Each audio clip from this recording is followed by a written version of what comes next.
We're back. I'm so excited. It is now 2021. So I'm thrilled. For those of you who are new coming to the channel, welcome. Welcome. I'm Dr. Andrea Christian Parks, and I am here to help you as we move together along this journey of weight loss. If you haven't seen my videos before, going back to the very first one, you'll get to see a lot more about me and my own personal weight loss story. But this week, we're going to move on into 2020 with the right foot forward. And so I thought a lot as the year was ending, and we talked a lot about not gaining weight through the holidays, maybe losing weight through the holidays. And I knew, that there would be a lot of you who would do really, really well with the different tips and tricks and mindset work and all the different things that we were working on in 2020.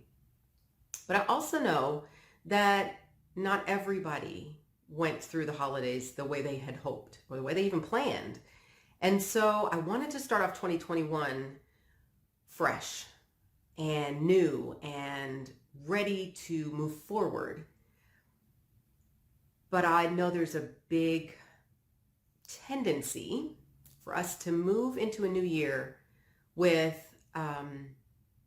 some mindset that actually is not really helpful. We think it is. We get inspired and we see the scale, or we realize that we've gained weight, we can't fit in certain clothes, or whatever it might be. And it's a new year, it's fresh start, it's time to get going. And I think I'm going to tell you the story. This is how it goes, and it's going to sound familiar. For any of you who've struggled with weight for any length of time, this will sound familiar. And I know because I did it myself year after year after year after year after year until I finally had a whole different way of approaching weight loss. So what happens is you get excited. We go, okay, it's a new year, fresh start.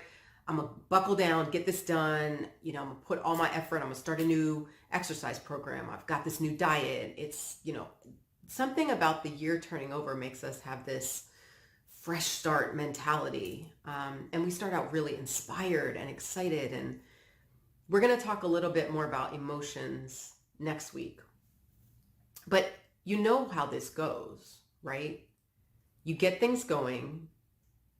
You get a plan on, you commit to a new workout or whatever it is that you decide you're going to do. And then it's February, March, maybe it's the end of January, and it's gone. The whole plan is gone. You're back to kind of your regular default kind of eating and being and exercising. And things got busy at work. The kids are back in school. All of the things, life came right back to normal, new year or not, right? So I thought that I need to give you some love today, because if things didn't go the way you wanted to in the end of the year for the holidays, if you gained weight, if you didn't lose any weight, that actually is not a bad thing. Just so you know, if you didn't gain a pound and in the past you would have gained 5 or 10, that's a success. And so celebrate that. But if you gained weight and you're having that, oh gosh, I'm looking down the barrel of more weight to lose and an even bigger hurdle to overcome, I want to give you some love today. You are worthy. You are wonderful. You are worth love. And that's why I want to give that to you today, because your tendency is going to be, let me tell myself all the reasons why I have done such a terrible job. Look at the mess I'm in. Look at all this weight that I'm carrying. I got to smack myself around and beat myself up and get myself back on track. Get on board. Do the thing I need to do. And it's this very negative, harsh, whip myself into shape kind of mentality. And it doesn't work.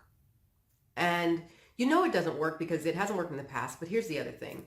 When you were a teenager, or if you have teenagers, and you try to crack the whip and whip them into shape and tell them all the things they're doing wrong and tell them all the right ways they should do stuff, and you just keep at them, keep at them, keep at them, keep at them, what eventually happens? What did you eventually do when you were the teenager? You rebel. It's like, I don't want to hear this anymore. And you quit. You quit trying, you quit doing the thing, you give up. And as an adult, giving up looks different. Giving up might look like, well, today I'm going to have the cookies. Or, you know what, it's not a big deal if I just don't work out today. And I'm not saying you have to work out every day. I'm just saying, what did you commit to? What did you plan for? And if you're not doing it, why? Why are you rebelling against you? Because you have become the taskmaster instead of the lover of yourself. And so if your mentality is to whip yourself into shape, to beat yourself down, to tell yourself all the ways that you're terrible and awful and, worthless, and you haven't gotten on top of this yet, and, you think you're so smart, but look at this that you've created in your body, you are not going forward with that. Your mind will rebel against you. Nobody wants to hear that. And you don't want to hear it from yourself, even if you think that's the way to go forward. In the end, it doesn't work. So what I want you to think about more in this new year is, no matter where you are right now, remember your weight is a circumstance. It's a number on a scale. It is the gravitational pull of your body on the earth. It is what it is. It's just a number. I don't care if it's higher than it was a month ago, lower than it was a month ago. It is just a number. But you are not the number. And so going forward, whatever your why is for however we're going forward to lose weight, it has to be with love. It has to be with kindness. It has to be with compassion. That you're going to take care of you in the way that you deserve, so that you'll keep loving yourself and keep going forward. And when you don't feel like doing it, and you see the cookies, or you go, I just don't feel like going for the walk today, you will remember that what you're doing is an act of love instead of an act of war against yourself. So keep that in mind as you go forward. Go forward with love for yourself, kindness, and compassion. Now, for those of you who are going to keep following, don't forget to hit subscribe. Hit your notifications so that you will get the next video when it comes out. I usually put out once a week a video for you guys to get some encouragement. And so do those things so that you don't miss any. And I will be thrilled to see you again next week. Happy New Year. Welcome back. Love you all. Bye.